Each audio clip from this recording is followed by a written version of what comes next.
নমস্কাৰ সকলোকে স্বাগতম জনাইছোঁ আছামৰ বুকৰ 25000 MCQ সিৰিজলৈ আপোনালোকে আজিৰ ক্লাছটোত বহুতো ইম্পৰ্টেণ্ট কুৱেশ্যন আপোনালোকে দেখিবলৈ পাব যি আগন্তুক DME DSS আসাম পুলিচ আৰু ADR 3.0 কাৰণে বহুত ইম্পৰ্টেণ্ট হ'ব সো আপোনালোকে ক্লাছটো শেষ কৰি আপোনালোকে চাব আৰু সকলোকে স্বাগতম জনাইছোঁ আপোনালোকে আমাৰ ইউটিউব চেনেলটো এতিয়ালৈকে যদি সাবস্ক্ৰাইব কৰি নাই বিশ্বাসী বনি চেনেলটো সাবস্ক্ৰাইব কৰি নিজে কৰি ল'ব আৰু যিসকলে আসাম পুলিচ ABB আৰু SR কাৰণে PDF বিচাৰি আছে আমি 3000 কুৱেশ্যন একেলগে প্ৰভাইড কৰি আছোঁ অতি কম মূল্যত 149 रुपीसত সো আপোনালোকে যদি PDF লাগে 8638686390 এই নম্বৰটো আপোনালোকে পেমেন্ট কৰি স্ক্ৰিনশ্বট দিব PDF পাই যাব সো এনেকৈ আহকচোন আজি ক্লাছ আৰম্ভ কৰো প্ৰথম কোৱেশ্যনটো কি আছে সোৱা প্ৰথম কোৱেশ্যনটো হৈছে তলৰ কোনটো অসমৰ সৰ্বোচ্চ পৰ্বতমালা which one is the highest mountain range in Assam highest mountain range বুলি ক'লে অসমৰ কোনখন পৰ্বতমালাক জনা যায় পাটকাই ৰেঞ্জ নামচাৰ ৰেঞ্জ বৰাইল ৰেঞ্জ বাথেৰতলি ৰেঞ্জ highest range অসমৰ সৰ্বোচ্চ পৰ্বতমালা একদম কাৰেক্ট অসমৰ সৰ্বোচ্চ পৰ্বতমালা হৈছে বৰাইল ৰেঞ্জ হা কি ৰেঞ্জ বৰাইল ৰেঞ্জ হৈছে অসমৰ সৰ্বোচ্চ পৰ্বতমালা হেতু মনত ৰাখিব নেক্সট কোৱেশ্চন which পুৰাণ was composed in Assam কোনটো পুৰাণ অসমত ৰচিত হৈছিল ইয়াৰ ভিতৰত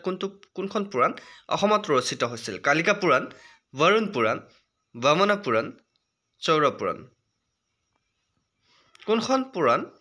অসমত ৰচিত হৈছিল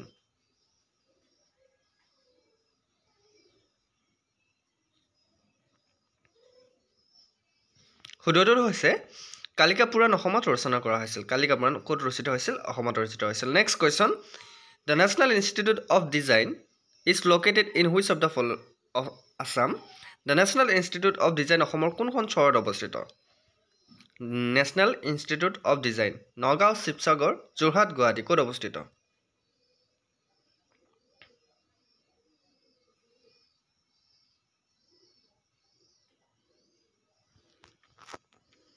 একদম কাৰেক্ট যোৰহাটত অৱস্থিত ক'ত অৱস্থিত যোৰহাটত অৱস্থিত কি the National Institute of Design মনত ৰাখিব বহুত ইম্পৰ্টেণ্ট কোৱেশ্চন নেক্সট কোৱেশ্চন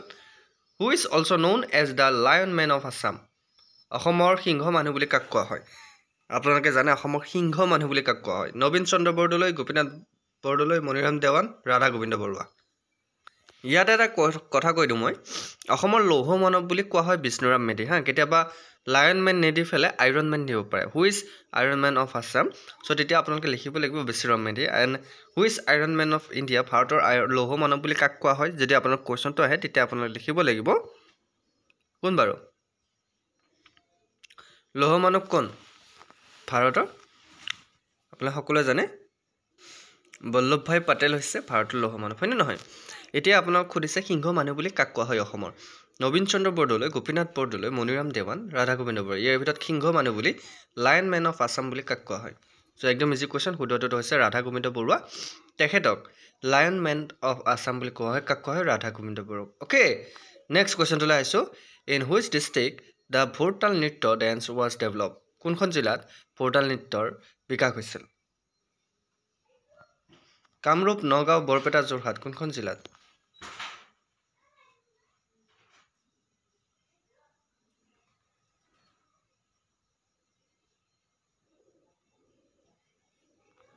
কোনখন জিলাত ভোৰতাল নৃত্যৰ বিকাশ হৈছিল ইয়াৰ শুদ্ধটো হৈছে বৰপেটা জিলাত ভোৰতাল নৃত্যৰ বিকাশ হৈছিল next question Fakhruddin Ali Ahmed the dash president of India Fakhruddin Ali Ahmed আছিল ভাৰতৰ কেই নম্বৰ ৰাষ্ট্ৰপতি আপোনালোকে জানে ফখৰুদ্দিন আলী আহমেদ ভাৰতৰ ৰাষ্ট্ৰপতি আছিল গতিকে কিমান নম্বৰ ৰাষ্ট্ৰপতি আছিল 4 নম্বৰ 5 নম্বৰ 6 নম্বৰ 7 নম্বৰ কেতিয়াবা কোৱেশ্চনটো আহিব পাৰে যে ফখৰুদ্দিন আলী আহমেদ কোন আছিল ভাৰতৰ তো আপোনালোকে মনত ৰাখিব লাগিব তেখেতে এজন ৰাষ্ট্ৰপতি আছিল কেই নম্বৰ ৰাষ্ট্ৰপতি আছিল তেখেত আছিল 5 নম্বৰ ৰাষ্ট্ৰপতি okay fifth president of India Fakhruddin Ali Ahmed next question who was the first Assamese to receive Arjuna award Arjuna বঁটা লাভ কৰা প্ৰথম অসমীয়া কোন আছিল ইয়াতে ফখৰুদ্দিন আলী আহমেদৰ কথা কওঁতে এটা কথা মনত পৰিল তেখেত অসমৰ আছিল হা এইটো কথা মনত ৰাখিব তেখেত অসমৰ আছিল অসমৰ পৰা গৈ তেখেতে ৰাষ্ট্ৰপতি হৈছিল ঠিক আছে বুজি পাইছা নহয় সকলোৱে ক্লাছ কৰি কেনেকুৱা লাগিছে জনাবচোন আৰু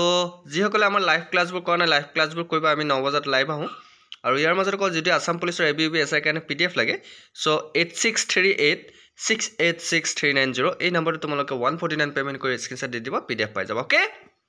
ঠিক আছে ওকে নেক্সট কুৱেশ্যনটোলৈ চোৱা কি আছে অৰ্জুন বঁটা লাভ কৰা প্ৰথম অসমীয়া কোন আছিল who was the first Assamese to receive Arjuna award Holicharan Narzary Monalisa Baruah Bhogeswar Baruah Dipankar Bhattacharya কোন আছিল অৰ্জুন বঁটা লাভ কৰা প্ৰথম অসমীয়া কোন আছিল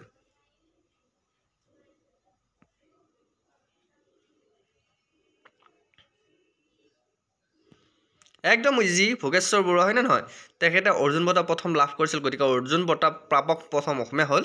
Bhogeswar Barua next question total number of elephant reserve in Assam অসমত মুঠ হাতী সংৰক্ষিত বনাঞ্চলৰ সংখ্যা কিমানটা আছে অসমত কি মুঠ হাতী সংৰক্ষিত বনাঞ্চলৰ সংখ্যা কিমানটা আছে 3টা 4টা 5টা 6টা এইটো অলৰেডি আমি এডিৰ ক্লাছত ডিছকাছ কৰিছিলোঁ যিসকলে ক্লাছ কৰিছিল তেওঁলোকে গম পাব হয়নে নহয় গতিকে অসমত মুঠ হাতী সংৰক্ষিত বনাঞ্চলৰ সংখ্যা কিমান আছে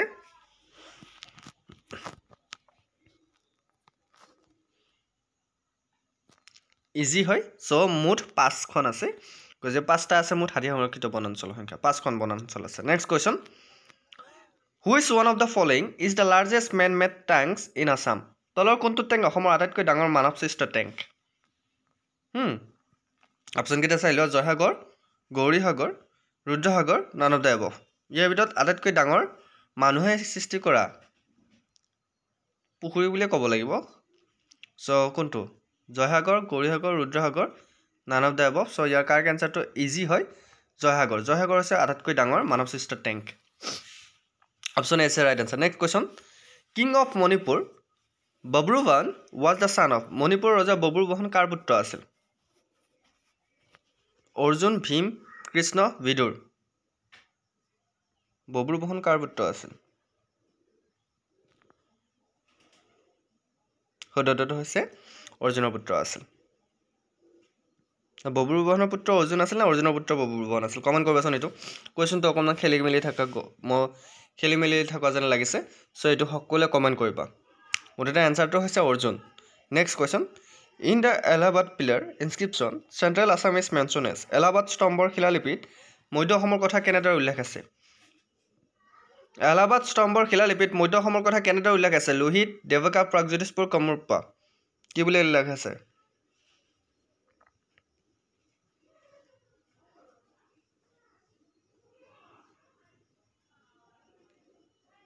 শুদ্ধটো কি হ'ব চ' কাৰেক্ট এনচাৰ হৈছে দেৱকা বুলি উল্লেখ আছে okay next question which one of the following is the oldest মছজিদ ইন আছাম তলৰ কোনটো মছজিদ অসমৰ আটাইতকৈ পুৰণি মছজিদ অসমৰ আটাইতকৈ পুৰণি মছজিদ ইয়াৰ ভিতৰত কোনটো পাণবজাৰ মছজিদ পাণবাৰী মছজিদ Poa Mecca none of the above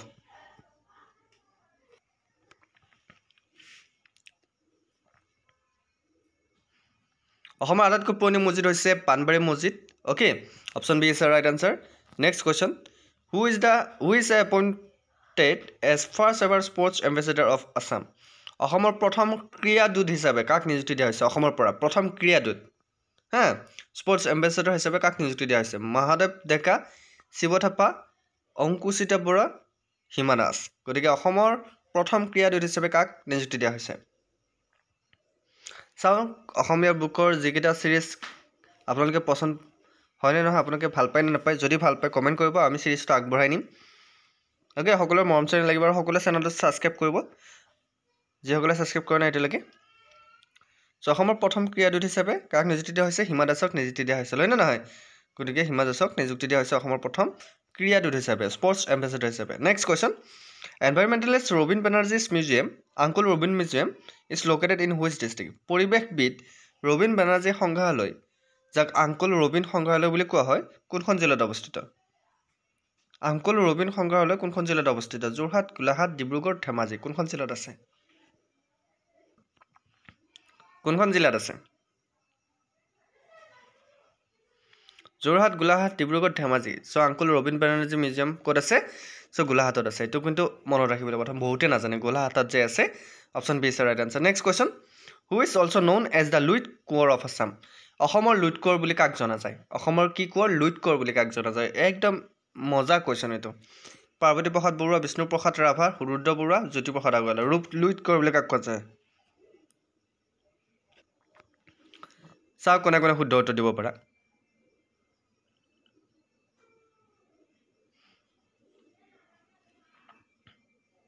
কোনে কোনে শুদ্ধ উত্তৰ দিব পাৰা চাওঁ য়েছ ৰুদ্ৰ বৰুৱাক অসমৰ লুটকৰ বুলি কোৱা হয় কাক কোৱা হয় ৰুদ্ৰ বৰুৱাক অসমৰ কি বুলি কোৱা হয় লুটকৰ বুলি কোৱা হয় next question who is one of the following also serve as a member of viceroy's executive council তলৰ কোনজন ভাইচৰয়ৰ কাৰ্যবাহী পৰিষদৰ সদস্য হিচাপে কাম কৰিছিল হা কোনজন ভাইচৰয়ে কাৰ্যবাহী পৰিষদৰ সদস্য হিচাপে কাম কৰিছিল মফিজুদ্দিন আহমেদ হাজৰিকা হেম বৰুৱা কনকলতা বৰুৱা হেমচন্দ্ৰ গোস্বামী বহুত ইম্পৰ্টেণ্ট কোৱেশ্চন চ' ইয়াৰ ভিতৰত কোনজন ভাইচৰয়ে কাৰ্যবাহী পৰিষদৰ সদস্য হিচাপে কাম কৰিছিল চ' ইজি হয় চ' ইয়াৰ কাৰেক্ট এনচাৰ হৈছে Kanaklata Barua okay next question Malaya Goswami won the national film award for best actress in the Assamese film ডেছ এইটো কিন্তু আপোনালোকে গম পায় যে তেখেতে প্ৰথম অভিনেত্ৰী যে মলয়া গোস্বামী যে অসমীয়া ছবিত শ্ৰেষ্ঠ অভিনেত্ৰী ৰাষ্ট্ৰীয় বঁটা লাভ কৰিছিল বহুতে তেখেতৰ নামটো নিলিখে পৰীক্ষাত ভুল কৰি থৈ আহে চ' মনত ৰাখিব মলয়া গোস্বামী অসমীয়া ছবিত কিমানতম শ্ৰেষ্ঠ অভিনেত্ৰী ৰাষ্ট্ৰীয় বঁটা লাভ কৰিছিল কোনখন ফিল্মৰ কাৰণে তেখেতে শ্ৰেষ্ঠ অভিনেত্ৰী ৰাষ্ট্ৰীয় বঁটা লাভ কৰিছিল চ' অগ্নিস্নান চিৰাজ ফিৰিঙতি জীৱন বাটৰ লগৰী বহুত ইম্পৰ্টেণ্ট কুৱেশ্যন কোনখন ফিল্মৰ কাৰণে মলয়া গোস্বামী শ্ৰেষ্ঠ অভিনেত্ৰী বঁটা লাভ কৰিছিল এইটো কিন্তু বহুত ইম্পৰ্টেণ্ট কুৱেশ্যন চ' শুদ্ধটো হৈছে ফিৰিঙতি ফিল্মখনৰ কাৰণে তেখেতে শ্ৰেষ্ঠ অভিনেত্ৰী ৰাষ্ট্ৰীয় চলচ্চিত্ৰ বঁটা লাভ কৰিছিল অ'কে বহুতে আইডিঅ' খনিকৈ লিখি থৈ আহে শ্ৰেষ্ঠ অভিনেত্ৰী প্ৰথম কোনে বঁটা লাভ কৰিছিল অ'কে এইটো ভুল নকৰিবা next question which of the following place is the business hub of Nagaland তলৰ কোনটো ঠাই নাগালেণ্ডৰ ব্যৱসায়িক কেন্দ্ৰ নাগা হিলছ কোহিমা ডিমাপুৰ ধুবুৰী বহুত ইম্পৰ্টেণ্ট কুৱেশ্যন গতিকে ইয়াৰ ভিতৰত কোনটো ঠাই নাগালেণ্ডৰ ব্যৱসায়িক কেন্দ্ৰ নাগা হিল কোহিমা ডিমাপুৰ কা তলৰ কোনটো ঠাই নাগালেণ্ডৰ ব্যৱসায়িক কেন্দ্ৰ নাগা হিলছ কোহিমা ডিমাপুৰ ধুবুৰী মনত ৰাখিবলৈ কুৱেশ্যন চ' নাগালেণ্ডৰ ব্যৱসায়িক কেন্দ্ৰ হিচাপে প্ৰতিষ্ঠিত সেইটো হৈছে ডিমাপুৰ নাগালেণ্ডৰ কাৰণে বিখ্যাত চ' মনত ৰাখিব next question Assam state zoo and botanical garden was establish in which year Assam ৰাজ্যিক চিৰিয়াখানা আৰু উদ্ভিদ উদ্যান কোন বছৰত স্থাপন কৰা হৈছিল কি স্থাপন কৰা হৈছিল অসম ৰাজ্যিক চিৰিয়াখানা আৰু উদ্ভিদ উদ্যান কোন বছৰত স্থাপন কৰা হৈছিল 1962 চন 1959 চন 1957 চন 1955 চন বহুত ইম্পৰ্টেণ্ট কুৱেশ্যন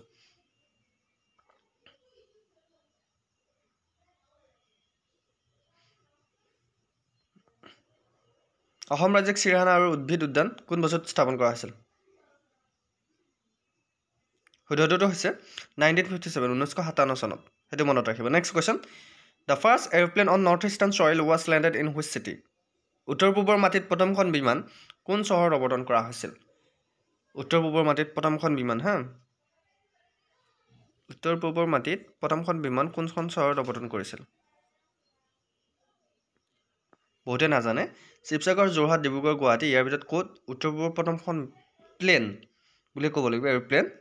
অৱতৰণ কৰিছিল নামিছিল শুদ্ধটো হৈছে যোৰহাটত প্ৰথমখন বিমান অৱতৰণ কৰিছিল নেক্সট কুৱেশ্যন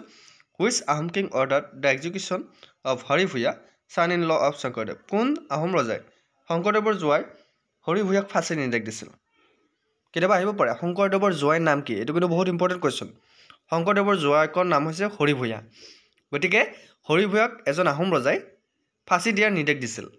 কোনজন আহোম ৰজাই চুডাংফা চুৰেমফা চুটিংফা চুকলেংমুং বহুত ইম্পৰ্টেণ্ট কুৱেশ্যন ভাবি চিন্তি উত্তৰ দিবা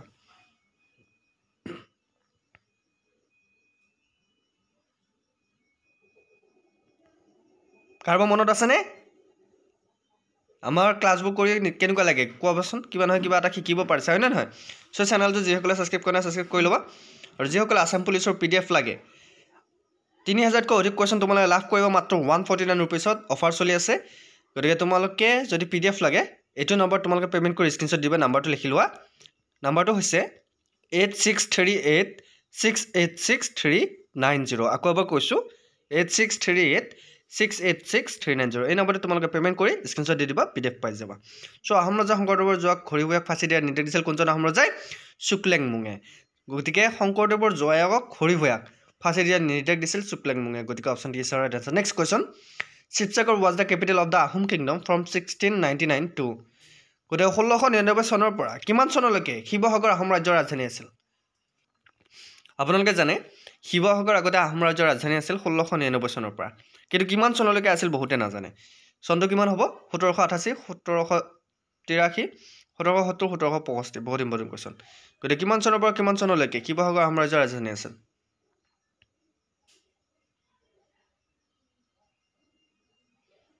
শুদ্ধটো হৈছে 1768 চনৰ পৰা 1699 চনৰ পৰা 1788 অ'কে 88 চনলৈকে 1788 1699 to 1788 option is right answer. Next question, in which year Bharat Ratna award was given to Gopinath Bordole posthumously? Okay, posthumously কোন বছৰত গোপীনাথ বৰদলৈ মৰণোত্তৰভাৱে ভাৰত ৰত্ন বঁটা লাভ কৰিছিল দিয়া হৈছিল তেখেতে ঢুকাৰ পিছত তেখেতক বঁটা প্ৰদান কৰা হৈছিল 1998 1999 2000 2001 গতিকে কোন বছৰত গোপীনাথ বৰদলৈক মৰণোত্তৰভাৱে ভাৰত ৰত্ন বঁটা প্ৰদান কৰিছিল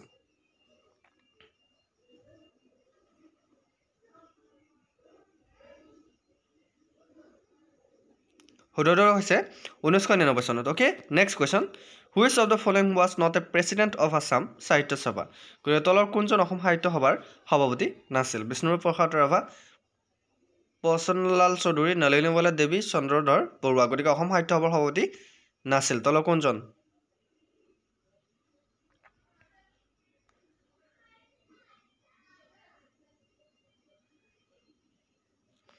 শুদ্ধটো হৈছে বিষ্ণুপ্ৰসাদ ৰাভা অসম সাহিত্য সভাৰ সভাপতি নাছিল নেক্সট কোৱেশ্চনটো আহিছো who won the Sahitya Akademi award 2017 in Assamese language অসমীয়া ভাষাত 2017 চনৰ সাহিত্য একাডেমি বঁটা লাভ কৰিছিল কোনে কিহত অসমীয়া ভাষাত চাইলেন ভৰালী লীনা শৰ্মা লক্ষ্মীনন্দন বৰা জয়ন্ত মাধৱ বৰা কোনে অসমীয়া ভাষাত 2017 চনৰ সাহিত্য একাডেমি বঁটা লাভ কৰিছিল